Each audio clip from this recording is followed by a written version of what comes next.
2 years ago, when my autistic daughter had trouble sleeping at night, she was 1 at the time, I would toss her in her car seat and drive her around.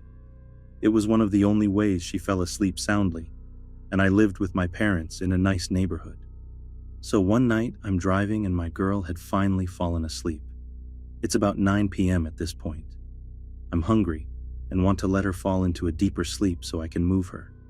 I get some food from a drive-thru and pull over onto a side street right next to the restaurant so I can eat. I'm finishing eating and looking back to check on my kid, and suddenly these super bright headlights pull up behind me a little too close. I wave apologetically, assuming whoever it is trying to park at the house currently in front of. So I pull away and start down the street. And once I'm at the end of the block and around the corner, I see headlights again. No biggie. This is a semi-busy side street, so people cut down this way all the time. Only this person is riding my ass like I'm not moving fast enough, and I get annoyed and change lanes to get out of their way. Almost as soon as I do, they follow. At this point, I realize that the car is the same sedan that had pulled up behind me on the last street. But now they are too close for me to see the make of the car, and the high beams are on so I can't see anything behind me. I curse myself for not paying better attention to the car before. I didn't want to be crazy paranoid, so I took a few unnecessary side streets and passed my neighborhood, only for this person to be behind me, turn for turn and lane change for lane change. So I panicked and called my dad. I know I should have called the police, but I was 21 and did the first thing I could think of. He was at work, 30 minutes away. He has terrible reception and decides to call me back on the landline at his work and is on his cell phone with the sheriff's department for our neighborhood, and they tell me to drive to the station. It's been close to 40 minutes since the person had started following me and kept riding me closer and closer. I'm running lights and swerving around at this point, just trying to catch someone's attention. So I drive to the station, and no one is there. Not one car, no cruisers, no one in the department office, not even any cars in the small parking lot. And they want me to pull into the lot and wait for an officer. I am alone. My 1-year-old is now fussing in the back seat, and there is only one way in or out of the parking lot. I nope the fuck past the station and tell my dad to tell the officer on the phone to fuck off, because no one was there. I see a sheriff's car at the light ahead and start to honk and flash my lights as he drives across the intersection I am driving to. He either misses what I am doing or ignores it. It's now been a little over an hour, and the person has tapped my ass 4 times. Eventually, I saw another sheriff's car and just laid on my horn, and I think he caught on because he busted a U-turn and came back towards us. As he did, the car behind me disappeared into the mall across the street, and the officer followed. I was instructed to go back to the station and wait. So I did, and eventually I was waiting so long, I went inside. The office had no one except a non-emergency phone on the desk, and that only connected me to other extensions. To wrap the story up, they made me feel crazy and said they never found the car, that all they could do was take a statement, since technically nothing happened.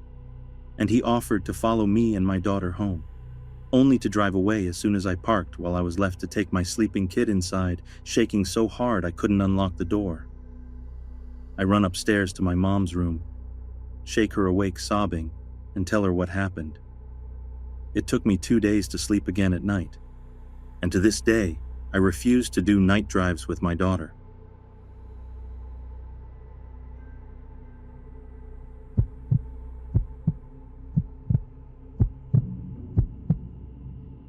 This happened in either 2009 or 2010 when I was in my first or second year of college. I was home for the weekend visiting my now ex-boyfriend. I usually went to his house for the night, and my parents generally wanted me home by 2 a.m. I was in college, but their house, their rules, so who was I to argue? Before I continue, I need to describe my hometown. I am from a tiny Midwestern town. When I describe where I am from, I generally refer to the county I'm from, which is very well known as a vacation community, rather than the town. My county is a unique place that consists of farmland and state parks with small towns in between, all of which are populated by galleries, boutiques, and expensive restaurants. In general, it's a very safe place. Coming home from my ex-boyfriend's house, I basically leave one of the small towns and head to another. It is about a 20-minute drive with woods and farmland surrounding the roads in between. Rather than take the highway, I tended to take back roads because it was faster, and I was very familiar with them from using them to avoid tourist traffic in the summer. The incident didn't occur until I was almost home. I was coming off a back road about to turn onto the county road I live on. I was waiting to turn right with my blinker on. Once I made the turn, it would be less than a minute's drive to my house. I was stopped at the stop sign because there was a vehicle approaching from the left, and I didn't want to pull out in front of it because it was dark, and I was having a hard time judging how fast it was moving. This vehicle did not have to stop, as there was not a stop sign on the county road. I noticed something weird then. The vehicle seemed to be slowing down. It didn't have a blinker on, but I thought maybe it was going to turn right onto the road I was sitting on, so I waited.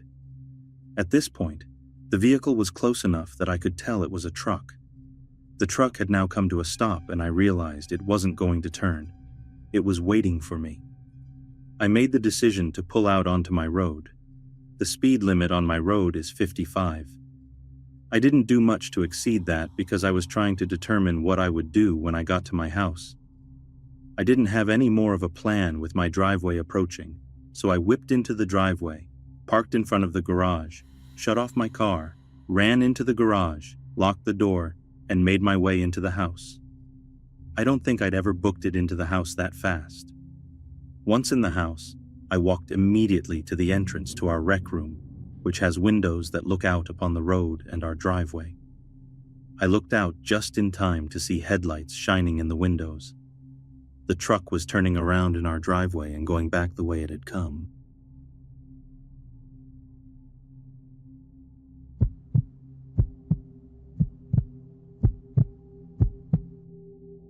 This happened over 20 years ago. I was driving back home with my girlfriend at the time.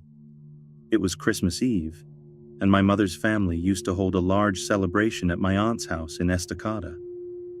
This was my girlfriend's first time meeting with my extended family, but she got on quite well with them. We spent the majority of the afternoon and evening talking, playing poker, opening presents, and drinking an assortment of adult beverages. My girlfriend had been quite inebriated by the time we had to leave. Therefore, I'd be driving us home. It was around 11 p.m. or so. I was driving my girlfriend's car along Highway 211. Now this stretch of road is surrounded by farms and dense patches of forest, and parts of it are unlit. But nothing to fear. I grew up in this area, so I knew this road like the back of my hand. The both of us were just driving and talking away, just two young lovers making the most of our moment together. There is a portion of the highway that descends down an enormous hill before crossing Deep Creek. Surrounding both sides of the road are thick forests. There are no lights. The only thing we could see was the area directly in front of our headlights. I drive down the hill, cross the bridge, and uphill through more forest. It's as the highway starts to flatten out that it happens. Something sprints across the road so suddenly that I almost hit whatever it was. I slam on the brakes. I turn to my girlfriend and ask her if she saw it. She confirmed that she had, but she couldn't make out what it was. Maybe it was a coyote, as they are a fairly common sight in this area, but something felt off about it. Whatever it was that ran in front of the car disappeared into the woods next to the road. So for some reason, I decide to check it out. I turn the car around and switch on the high beams to better light up the forest in which this thing had vanished in.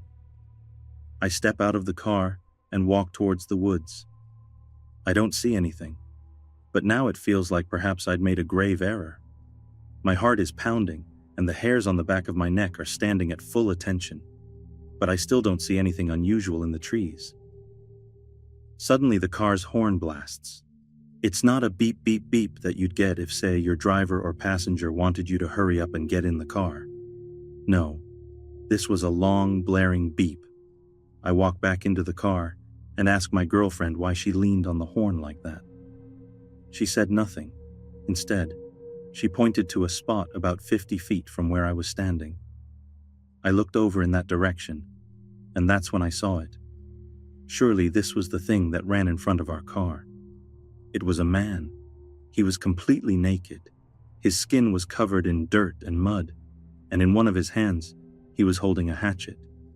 He looked back at us, and then he smiled and waved to us just before turning around and walking back into the forest. Needless to say, we got the hell out of there. Once we were safely driving again, my girlfriend explained what had just happened. While I was trying to look for the man in the area he initially vanished in, he circled back around and came out from another spot in the forest, beyond my car headlights. My girlfriend had seen something out of the corner of her eye, and that's when she saw him. Before she honked the horn, he was walking towards me, his hatchet raised as if making to strike me. We called the authorities once we got safely back home, but they never found anybody, or they did and just didn't tell us. But the officer we spoke to explained his theory. The man was obviously looking to ambush unsuspecting lone travelers for Lord only knows what reason. We all agreed that my girlfriend's quick thinking saved my life, as it let my potential killer know that I wasn't alone out there. I moved back into the area recently, so I now drive that highway often. No naked hatchet man sightings yet, but I can tell you that I'm definitely extra vigilant now, especially near Deep Creek.